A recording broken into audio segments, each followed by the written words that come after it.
ಆತ್ಮೀಯ H16 news ಅರ್ಥಾತ್ ಸಿದ್ದಾರಾಮಗೆ ಸ್ವಾಗತ. ನಾನು ನಿಮ್ಮವ MI ಅಥವಾ ಮಲ್ಲಪ್ಪ ಜೋತಾವರ್. ಆತ್ಮೀಯರೇ, ಈಗ ನೀವು ದೊಡ್ಡ ಸುದ್ದಿ ಕೇಳಿದಿರಿ.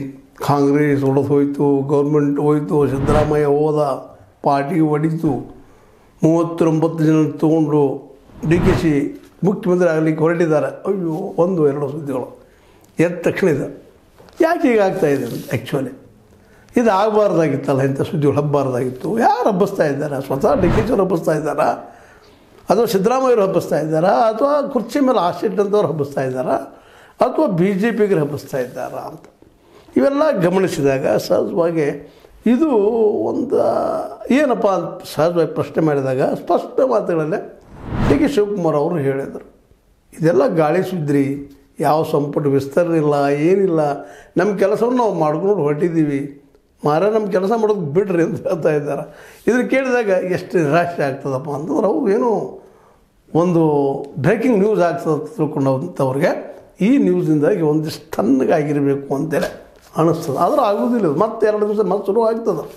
ಯಾಕೆಂದ್ರೆ ಇಲ್ಲೊಂದು ನಾವು ಗಮನಿಸ್ಬೇಕಾಯ್ತು ಭಾಳ ಸೂಕ್ಷ್ಮವಾಗಿಯಪ್ಪ ಅಂತಂದ್ರೆ, ಹೌದು ನಮ್ಮ ರಾಜ್ಯದಲ್ಲಿ ಬಡತನದ, ನಿರುದ್ಯೋಗ ಐತಿ, ಎಲ್ಲನೂ ಅದಾವೆ, ಇಲ್ಲಂತಲ್ಲ, ಸಮಸ್ಯೆಗಳು ಇಲ್ಲಂತಲ್ಲ, ಬೆಲೆ ಏರಿಕೆ ಅಂತ ಸಿಕ್ಕಾಪಟ್ಟೆ ಐತಿ, ಎಲ್ಲ ಖರೀನ. ಆದ್ರೆ ಇವುಗಳನ್ನ ತೆಗೆದುಕೊಂಡು ನಮ್ಮ ವಿರೋಧ ಪಕ್ಷಗಳು ಹೋರಾಟ ಮಾಡಿದ್ರೆ ಒಂದು ಏನೋ ಇತ್ತಪ್ಪ ಅದು. ಆದರೆ ಅವರು ಆ ಹೋರಾಟನೂ ಮಾಡ್ತಾಯಿಲ್ಲ. ಯಾಕೆ? ಬೆಲೆ ಏರಿಕೆ ಬಂದರೆ ಒಂದಿಷ್ಟು ಮಾತಾಡ್ತಾರಷ್ಟೇ, ಒಂದು ಮೂಮೆಂಟ್ ಮಾಡಬೇಕು, ಇಳಿಬೇಕು ಅನ್ನೋದಿಲ್ಲ. ಯಾಕೆ ಮಾಡ್ತಾಯಿಲ್ಲ ಅದನ್ನು ವಿರೋಧ ಪಕ್ಷಗಳು? ನಿರುದ್ಯೋಗದ ಪೈಲೆ ಅದ್ರ ಬಗ್ಗೆ ಯಾಕೆ ಜೋರ್ದಾರಾಗಿ ಮಾತಾಡ್ತಾ ಇಲ್ಲ? ಸುಮ್ಮನೆ ಚೇಂಜ್ ಆಗ್ತಾರೆ. ಈಗ ಮುಖ್ಯಮಂತ್ರಿ ಆಗ್ತಾರೆ ನೋಡ್ರಿ, DK ಶಿವಕುಮಾರ್ ಅವರು ಅಷ್ಟು ದಡ್ರಿದ್ದಾರೆ. ಸಪೋಸ್ ಈಗ 30-40 ಜನ ತೊಗೊಂಡು ಹೋದರು, ಅವ್ರಿಗೆ ಭವಿಷ್ಯ ಎಷ್ಟು ವರ್ಷ ಇರ್ತದೆ? ಅವ್ರಿಗೆ ಇನ್ನೂ ರಾಜಕೀಯ ಭವಿಷ್ಯ ಭಾಳ ಅದ ರೀ ಅವರಿಗೆ. ಕಾಂಗ್ರೆಸ್ಸು ದೊಡ್ಡ ಪಕ್ಷ, ರಾಷ್ಟ್ರೀಯ ಪಕ್ಷ, ಕರ್ನಾಟಕದಲ್ಲಿ ಅಸ್ತಿತ್ವವನ್ನು ಪಡೆದಂಥ ಪಕ್ಷ. ಅಷ್ಟು ಸುಲಭವಾಗಿ ಅದು ಸಾಯುವಂಥ ಪಕ್ಷ ಈ ಸಮೀಪದಲ್ಲಿ. ಇಂಥ ಪ್ರಸಂಗ ಇದ್ದಾಗ ಅದರಲ್ಲೂ ಮೂಲತಃ ಅವರು ಮೊದಲಿಂದನೂ ಹಿಂದೂ ಧರ್ಮದ ಬಗ್ಗೆ ಅವ್ರಿಗೆ ವಿಶ್ವಾಸ ಅದ, ಪೂಜೆ ಪುರಸ್ಕಾರದಲ್ಲಿ ಅವ್ರಿಗೆ ವಿಶ್ವಾಸ ಅದ. ಸಾಕಷ್ಟು ಜನ ಕಾಂಗ್ರೆಸ್ಸಿನಲ್ಲಿ ಇದ್ದಾರೆ ಆ ನಂಬಿಕೆ ಉಳ್ಳಂಥವ್ರ. ನಾನು ಹಿಂದೂ ಅಂತ ಹೇಳ್ಕೊಳ್ತಾರೆ. ಹಿಂದೂ ಅಂತ ಹೇಳಿದ ತಕ್ಷಣ ಅವರು ಹೋಗಿಬಿಟ್ರೆ BJPಗೆ. ಇದನ್ನು ಸಹಿತ ನಾವು ವಿಚಾರ ಮಾಡಬೇಕಾಗಿದೆ. ಏನೇನೋ ಸೂಕ್ಷ್ಮ ಯಾವುದೋ ಒಬ್ಬ ಮುದುಕ ಹೇಳಿದ್ರಂತ, ಸಮೀಪದಲ್ಲೇ ಮುಖ್ಯಮಂತ್ರಿ ಅಂದರೂ ಅಂದಿರ್ಬೋದಪ್ಪ, ಏನು ದೊಡ್ಡ ತಪ್ಪದ. ಸಹಜ ಕೇಳ್ತಾರ, 2ನೇ ನಂಬರ್ ಇದ್ದಾರಪ್ಪ, ಹೆಂಗೆ ರೀ ಆಗ್ತೀರೇನು ರೀ, ಈ ಬಂತಪ್ಪ ಆಗ್ತೀನಿ ಅಂತಂದರೂ ಅಂದಿರ್ಬೋದು. ಬೇಡ ಇಲ್ಲಂತ ಇಟ್ಕೊಳ್ರಿ, ಅದೇನು ದೊಡ್ಡ ಇಷ್ಟು ಮಾಡ್ರಿ. ಈಗ 39 ಶಾಸಕರ ಅದಾರ ಅಂತಂದ್ರೆ ಯಾರ್ಯಾರು ಅವ್ರು ಬೇಕಲ್ಲ. ಯಾಕಂದ್ರೆ ಸಿದ್ದರಾಮಯ್ಯನವ್ರಂಥ ಆ ಇಂಟೆಲಿಜೆನ್ಸಿ ಪೂರ್ತಿಯಾಗಿ ಅವ್ರ ಕೈಲಿದೆ, ಗೃಹ ಖಾತೆ ನಮ್ಮ ಪರಮೇಶ್ವರ್ ಅವ್ರ ಕೈಯಾಗದ. ಎಲ್ಲೆಲ್ಲಿ ಏನಾಗ್ತದೆ ಪ್ರತಿಯೊಂದು ಡೆವಲಪ್ಮೆಂಟ್ ಅವ್ರಿಗೆ ಗೊತ್ತಾಗಿ ಆಗ್ತಿರ್ತದೆ. ಸ್ವತಃ ಅವರು ಹೇಳ್ತಾ ಇದ್ದಾರೆ, ಏನಿಲ್ಲರಿ ಆದರೂ ಇವ್ರು ಬಿಡ್ತಾಯಿಲ್ಲ, ಏನೋ ಐತ್ರಿ ಅಂತೇಳಿ. ಅಂದರೆ ಇದು ಕೇವಲ ಏನಪ್ಪ ಅಂತಂದ್ರೆ ಕಾಂಗ್ರೆಸ್ ಸರ್ಕಾರ ಇಲ್ಲ ಅಂತಲ್ಲ, ಅವ್ರು ಹೊಂದಾಣಿಕೆ ಆಗಲಿ ಬಿಡ್ರಿ, ಯಾರು ಇಲ್ಲಿ ಬೇಕಾಗಿಲ್ಲ. ಕಾಂಗ್ರೆಸ್ ಇದ್ರೆ ಈ ದೇಶ ಉದ್ಧಾರ ಆಗ್ತದೆ, BJP ಇದ್ರೆ ಉದ್ಧಾರ ಆಗ್ತದೆ. ಇಲ್ಲ, ಎಲ್ಲರೂ ಆಡಳಿತ ನೋಡಿದ್ದಾರೆ ಜನ. ಇಲ್ಲ, ಕರ್ನಾಟಕದಲ್ಲಿ ನೋಡಿದ್ದಾರೆ, ಹೊರಗೂ ನೋಡಿದ್ದಾರೆ. ಎಂಥ ಆಡಳಿತ ಕೊಟ್ಟಾರಪ್ಪ ಇಲ್ಲಿವರೆಗೆ? ನಿರುದ್ಯೋಗ ಹೋಗಿರಲಿಲ್ಲ, ಬಡತನ ಹೆಚ್ಚಾಯಿತು, ಉದ್ಯೋಗ ಸಿಗಲಿಲ್ಲ, ಸ್ವಚ್ಛ ನೀರುಗಳು ಇನ್ನೂ ಪೂರ್ಣ ಪ್ರಮಾಣದಲ್ಲಿ ಸಿಗ್ತಾಯಿಲ್ಲ ಜನರಿಗೆ. ಇವೆಲ್ಲವೂ ಸಮಸ್ಯೆ ಮೇಲೆ ಸಮಸ್ಯೆ, ಸಾಲಂತ ಸಿಕ್ಕಾಪಟ್ಟೆ, ರಾಜ್ಯದ ಮೇಲೂ ಅದ, ದೇಶದ ಮೇಲೂ ಅದ. ಇಂಥ ಪ್ರಸಂಗದೊಳಗೆ ಯಾವ ಪಕ್ಷ ಇದ್ರೆ ಏನು ರೀ, ಯಾವ ರಾಜ್ಯ ಬಂದ್ರೆ ಏನು ರಾಗಿ ಬೀಸೋ ತಪ್ಪುತ್ತೆ ಏನು ರೀ? ನಮ್ಮ ಜನಸಾಮಾನ್ಯರು ಹಾಡೋ ಮಾತಿನಲ್ಲಿ ಭಾಳ ಸತ್ಯಗಳಿದ್ದವು. ಅಂಥ ಪ್ರಸಂಗದಲ್ಲೂ ಸುಮ್ಮನೆ ಎದ್ದ ತಕ್ಷಣ ಹೋದ್ರು ಬಂದ್ರು ಇದು ಮುಖ್ಯ ಅಲ್ಲ. ನಮ್ಮ ಮೀಡಿಯಾ ಆದರೂ ಸಹಿತ ಸುಮ್ಮನೆ ವ್ಯೂವ್ ಸಲುವಾಗಿ ಅಥವಾ ಒಂದು TRP ಸಲುವಾಗಿ ಇಂಥ ಸುದ್ದಿಗಳು ಹಬ್ಬಿಸ್ತಾ ಇರ್ತಾರೆ ಅಂಥೇಳಿ ಅನ್ನೋದ್ರಲ್ಲಿ ಯಾವುದೇ ಸಂಶಯನೂ ಇಲ್ಲ. ಅದರಲ್ಲೂ ಗೋಧಿ ಮೀಡಿಯಾಗಂತೂ ಇವತ್ತು ಏನೇನು ಟೀಕಾ ಮಾಡಬೇಕು ಸಿದ್ದರಾಮಯ್ಯರನ್ನ ಅಂತೇಳಿ ಅನ್ನೋ ದೊಡ್ಡ ಸಮಸ್ಯೆ ಆಗಿಬಿಟ್ಟದ. ಅದಕ್ಕೆ DK ಶಿವಕುಮಾರ್ ಅವರು ಸಿಕ್ಬಿಟ್ಟಿದ್ದಾರೆ ನಡಕ್ಕೆ. ಅದನ್ನು ತೊಗೊಳ್ಳೋದು ಮಾತಾಡೋದು ಒಂದೇಳಿ ಹೋಗ್ಲಿ ಬಿಡ್ರಿ. DK ಶಿವಕುಮಾರ್ ಅವರೇನೋ ಪಾರ್ಟಿ ಹೊಡ್ಕೊಂಡು BJPಗೆ ಹೋದ್ರು. ಲಾಸ್ ಏನದ? JK ಲಾಸ್ ಅದನೋ, ಕಾಂಗ್ರೆಸ್ ಲಾಸ್ ಅದನೋ, ಯಾರಿಗೂ ಲಾಸ್ ಇಲ್ಲ. ದೇಶಕ್ಕಂತ ಏನು ಲಾಸ್ ಇಲ್ಲ, ಜನಸಾಮಾನ್ಯರಿಗಂತ ಏನು ಲಾಸ್ ಇಲ್ಲ. ಅದರಿಂದ ಆ ಚರ್ಚೆ ಹಾಕಬೇಕಾಗಿದೆ ಆ ಪ್ರಮಾಣದಲ್ಲಿ ಅಂತ ನಾನು ಒಂದು ಸಣ್ಣ ಪ್ರಶ್ನೆ. ಯಾಕೆಂದರೆ ಅವ್ರು ಯಾವ ಪಕ್ಷದಲ್ಲಿದ್ದರೆ ಏನಾಗೋದು? 2 ಪಕ್ಷಗಳು ಅಂತದವ, ಒಂದೇ ನಾನೇ 2 ಮುಗ್ಗುಗಳು. ಅಲ್ಲಿಯೂ ಭ್ರಷ್ಟಾಚಾರ ಐತಿ, ಇಲ್ಲಿಯೂ ಭ್ರಷ್ಟಾಚಾರ ಐತಿ. ಯಾವ ಒಬ್ಬ ಮುಖ್ಯ ನಾಯಕನ ಮೇಲೆ ಆರೋಪಗಳಿಲ್ಲ ಹೇಳ್ರಿ ನೋಡೋಣ. ಒಬ್ಬನ ಹೆಸರು ಹೇಳ್ರಿ. ಏನಪ್ಪ ಪ್ರಾಮಾಣಿಕ ಇದ್ದಾರಾ, ಗಾಂಧಿಗತಿ ಇದ್ದಾರಾ? ಒಬ್ಬರು ಹೇಳ್ರಿ. ಗಾಂಧಿಗತಿ ಒಬ್ಬಾದರೂ ಇದ್ದಾರಾ? ಅಂಬೇಡ್ಕರ್ ಗತಿ ಒಬ್ಬರಾದರೂ ಇದ್ದಾರಾ? ಒಬ್ಬ ನಾಯಕನ ಹೆಸರು ಹೇಳ್ರಿ ನೋಡೋಣ. ಯಾವುದು ದಿಟ್ಟವಾಗಿ ಇಲ್ಲ, ಯಾರಿದ್ರು ಅಷ್ಟ. ಹೀಗಾಗಿ ಜನಕ್ಕೆ ಯಾರಿದ್ರು ಏನು ರೀ ಅಂತಾರೆ ಜನ. DK ಶಿವಕುಮಾರ್ ಮುಖ್ಯಮಂತ್ರಿ ಆದ್ರಲ್ಲಪ್ಪ ಯತ್ನಾಳ್ರ ಆದರೂ ಅವರು ಒಂದು ಯತ್ನಾಳೊಂದು ಹವಾ ಅದ ಈಗ ಅವರು ಸೇಮ್ ಆಗುವಂಥ ಹವಾ. ಎಲ್ಲರೂ ಬಾಯಿ ಬಂದಂಗೆ ಮಾತಾಡ್ತಾ ಇರ್ತಾರೆ. ಅದರಲ್ಲೂ ಡಿ ಕೆ ಶಿವಕುಮಾರ್ ಅವ್ರ ಬಗ್ಗೆ ಅಂತ ಸಹಜವಾಗಿ ಸಹಜ ಎಲ್ಲರಿಗೂ ಯಾಕಪ್ಪ ಅಂದ್ರೆ ಅವರಲ್ಲೇ ಒಂದು ಮಹತ್ವಾಕಾಂಕ್ಷೆ ಇದ್ದಿದ್ದೇನು ಸುಳ್ಳಲ್ಲ, ನಾನು ಮುಖ್ಯಮಂತ್ರಿ ಆಗ್ಬೇಕಂತೇಳಿ ಅವ್ರಿಗೆ ಭಯ ಇದ್ದಿದ್ದು ಈಗಿಂದಲ್ಲ, ಈ ಸದ್ಯ ಆಗಲೇಬೇಕಂತ ಹಠನೂ ಇಲ್ಲ. ಅದನ್ನ ಹೇಳಿದ್ದಾರೆ ಅವರು.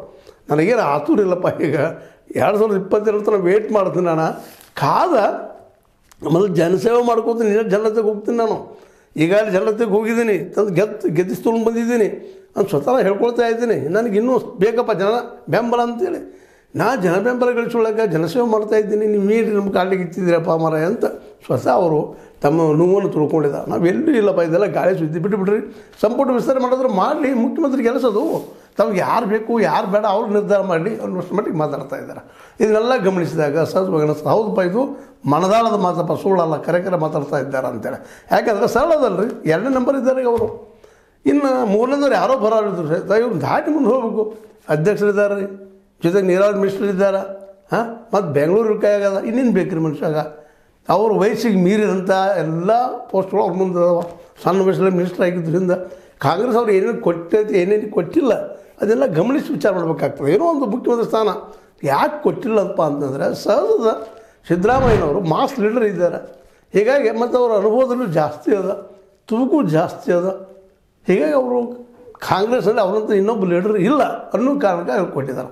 ಇಲ್ಲಾಂದರೆ ಅವ್ರಿಗೂ ಕೊಡ್ತಾ ಇರಲಿಲ್ಲ. ಅವ್ರು ಮೆರಿಟ್ ಮೇಲೆ ಇದ್ದಾರೆ. ಅವರು ಜನರ ಒಂದು ಅದರಲ್ಲೂ OBC ಪರ ಮತ್ತು ಅಹಿಂದದ ಜನರಲ್ಲಿ ಒಂದು ವಿಶ್ವಾಸದ ಅವ್ರ ಮೇಲೆ, ಅದಕ್ಕಾಗಿ ಅವ್ರನ್ನ ಮಾಡಿದ್ದಾರಪ್ಪ.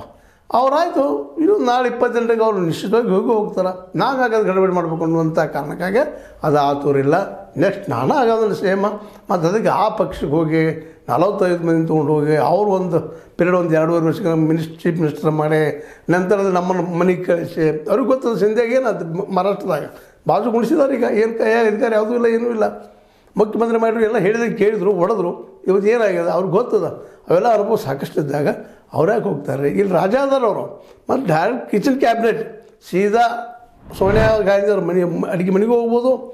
ಅದೇ ಕಾಲಕ್ಕೆ ವಾಡ್ರಾ ಅವ್ರ ಮನೆಗೆ ಹೋಗ್ಬೋದು, ಪ್ರಿಯಾಂಕಾ ಜೊತೆಗೆ ರಾಹುಲ್ ಗಾಂಧಿ ಅವ್ರಿಗೆ ಸಹ ಬೇಕಾದಾಗ ಭೇಟಿ ಆಗ್ಬೋದು. ಹೋಗಿ ಟೈಮ್ ತೊಗೊಂಡಿಟ್ಟೆಲ್ಲ ಇರೋ ಮುಂದೆ. ಮತ್ತು ಅವ್ರಿಗೆ ಇವ್ರ ಮೇಲೆ ಪ್ರೀತಿ ಅದ, ಹೌದು ಕಟ್ಟರ್ ಕಾಂಗ್ರೆಸ್ಸಿಗೆ ಅಂತೇಳಿ. ಹೀಗೆಲ್ಲ ನೆಲೆಗಟ್ಟಿನೆಲ್ಲ ಇದೆಲ್ಲ ಇದ್ದಾಗ ಡಿ ಕೆ ಶಿವಕುಮಾರ್ ಅವರು ಯಾಕೆ ಗಡಿಬಿಡಿ ಮಾಡ್ತಾರೆ ಮುಖ್ಯಮಂತ್ರಿ ಸ್ಥಾನ ಸಲುವಾಗಿ? ಏನು ಅಂಥದ್ದು ಮುಖ್ಯಮಂತ್ರಿ ಸ್ಥಾನದಲ್ಲಿ ಅವ್ರಿಗೆ ಗೊತ್ತು, ಸಮೀಪದ ಬಾಜುನೇ ಇರ್ತಾರೆ ಮುಖ್ಯಮಂತ್ರಿ ಸಿದ್ದರಾಮಯ್ಯನವರು. ಇವ್ರದ್ದು ಏನೋ ಕೆಲಸ ಹೇಳಿದ್ರು ಮಾಡೋದಿಲ್ಲ ಅಂತ ಮಾತೂ ಇಲ್ಲ. ಇಷ್ಟೆಲ್ಲ ಅನುಕೂಲ ಇದ್ದಾಗ ಯಾಕೆ ಮತ್ತು ತಮಗೆ ಏನು ಬೇಕು ತಮ್ಮ ಪೋರ್ಟ್ಫೋಲಿಯೋಕ್ಕೆ ಏನು ನಮ್ಮ ಏರಿಯಾದಲ್ಲೇ ಜನರಿಗೆ ಏನು ಕೆಲಸ ಮಾಡಿಸ್ಬೇಕಂತ ಅನಿಸಿದ್ದಾರೆ ಅದೆಲ್ಲ ಮಾಡಿ ಕೊಡುವಂಗದಾರ. ಎಲ್ಲ ಅವ್ರು ಹೇಳಿದಂಗೆ ನಡೀತಾ ಇದೆ. ಮೆಜಾರಿಟಿ ಯಾರು ಇವ್ರು ವಿರೋಧ ಮಾಡೋದಿಲ್ಲ. ಮತ್ತು ಇನ್ನು ನಾಳೆ ಮುಖ್ಯಮಂತ್ರಿ ಸ್ಥಾನದಾಗ ಸ್ವಲ್ಪ ಕಾಂಪಿಟೇಷನ್ ಇರೋದಪ್ಪ, ಅದು ಗೊತ್ತದ ಅವ್ರಿಗೆ ಯಾರ್ಯಾರು ನೀರು ಎಷ್ಟದ ಎಷ್ಟು ಅವರಲ್ಲಿದೆ ಅಂತೇಳಿ. ಅದಕ್ಕೆ ಅವ್ರೀಗ ಬೆಳಗಾವಿಯಿಂದ ಬರುತ್ತಿರುವಂಥ ಸತೀಶ್ ಜಾರಕಿಹೊಳಿ ಅವರು ಅವ್ರನ್ನ ಹೆಂಗೆ ಕಂಟ್ರೋಲ್ ಮಾಡೋದು ಅಂತ ವಿಚಾರ ಮಾಡಿ ಅಲ್ಲೇ ನಿಧಾನಕ್ಕೆ ಸೌದಿಯವ್ರು ಕೂಡಿಸ್ತಾ ಇದ್ದಾರೆ. ಸೌದಿ ಜೊತೆಗೆ ನಾಳೆ ಲಕ್ಷ್ಮೀಬಾಯಿ ಹೆಬ್ಬಾಳ್ಗೆ ಕೂಡಿಸ್ತಾರೆ. ಸಹಜದ ಹೆಂಗಿರುವಾಗ ಕಂಟ್ರೋಲ್ ಮಾಡ್ಲಿಕ್ಕೆ ಬರ್ತದೆ ಸತ್ಯಪ್ಪನವ್ರ ಅಥವಾ ನಮ್ಮ ಸತೀಶ್ ಅವ್ರನ್ನ. ಅವೆಲ್ಲ ನೆಲೆಗಟ್ಟಿನಲ್ಲೇ ಅವರು ತಮ್ಮದೇ ಆದ ನೆಲೆಗಟ್ಟಿನಲ್ಲಿ ಹೊರಟಿದ್ದಾರೆ. ಅಂಥ ಪ್ರಸಂಗದಲ್ಲೇ ಅನಗತ್ಯವಾಗಿ ಈ ಸಂದರ್ಭದಲ್ಲೇ ಒಂದೇನೋ ಪಾರ್ಟಿಗೆ ಓಡದ ಇನ್ನೊಂದು ಮುಖ್ಯಮಂತ್ರಿಗಾಗಿ ಆಸೆ ಪಟ್ಟರೆ ದೀರ್ಘಕಾಲೀನ ಒಂದು ಏನಪ್ಪ ನಾಳೆ ಚೀಫ್ ಮಿನಿಸ್ಟರ್ ಆಗುವಂಥದ್ದು ಅದು ಕಾಂಗ್ರೆಸ್ಸಲ್ಲಿ ದೊಡ್ಡ ವ್ಯಕ್ತಿತ್ವ ಇವತ್ತು ಬೆಳೆದು ನಿಂತದ್ದು ಅವರು. ಇನ್ನಷ್ಟು ಯಾವ ಆರೋಪಗಳಿಲ್ಲದಂಗೆ, ಯಾಕಂದರೆ ಹಿಂದಿನ ಇತಿಹಾಸ ಅವ್ರ ಒಂದು ಸ್ವಲ್ಪ ಆ ಆರೋಪಗಳದಾವು, CBI ಎನ್ಕ್ವೈರಿ ಏನೇನು ಇದ್ದಾವೆ ಅವೆಲ್ಲ ಅವುಗಳನ್ನೆಲ್ಲ ಮುಗಿಸ್ಕೊಂಡು ಒಂದು ಒಳ್ಳೆಯ ವ್ಯಕ್ತಿತ್ವ ಬೆಳೆಸ್ಕೊಂಡು ಒಬ್ಬ ಹೌದಪ್ಪ ನಾಯಕ ಇವರು ನಮಗೆಲ್ಲ ಒಳ್ಳೇದು ಮಾಡ್ದಂಥ ಜನರಿಗೆ ಅನಿಸ್ತಪ್ಪ ಅಂದ್ರೆ ಬಗ್ಗೆ ಹೇಳ್ತಾರೆ. ದೀರ್ಘಕಾಲದವರೆಗೆ 10 ವರ್ಷ ಆಗಿದ್ದಾರೆ. ಸೇಮ್ ನಮ್ಮ ಇವರು ಯಾರು ಸಿದ್ದರಾಮಯ್ಯನವರು.